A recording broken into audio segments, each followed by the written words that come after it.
Hi guys, Jimmy with Jimmy's Auto and Firearms, and today we're going to take a look at a great little Colt Defender 9mm. This is a 3-inch barrel on the Colt Defender.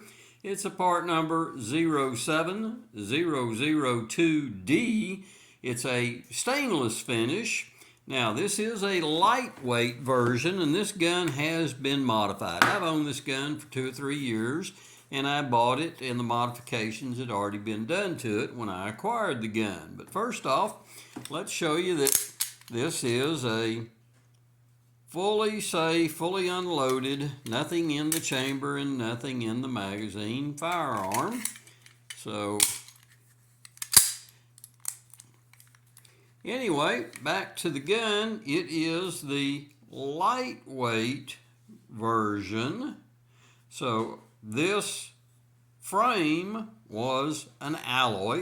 It is an alloy, but originally it was an aluminum type colored alloy frame, and the previous owner had it black Cerakoted. Got a good look. Y'all know I'm a fan of two-tone guns, so I really like the look of this gun. Now it has had the grips changed out on it to these aftermarket grips. Here's the original grips. It's also had the sights, both fore and aft, changed out to the Trijicon sights, and there's the original sights. We'll lay those over to the side.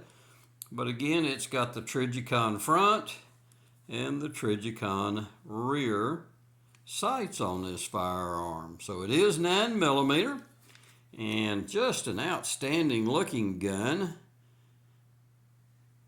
There's your good close look at all of it. And they do feature what I'll call standard 1911 type operating system. You've got a beaver tail safety, you've got a left-sided thumb safety, skeleton trigger, skeleton hammer.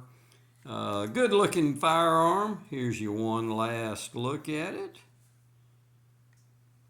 Great little 9mm. You ought to consider one of these. They're lightweight and they're a great everyday carry type piece because of the lightweight, and good looking, good shooting firearm. So as always, thank you for watching. I really appreciate it. Hit that subscribe button. Give me a like. Any questions or comments, pros or cons, doesn't matter. Put them in the comments below and I'll try to get back to you with any answers. And hey, it's December, so hope all of y'all have a Merry Christmas. So we'll see you on down the road, and until next time, thanks for watching.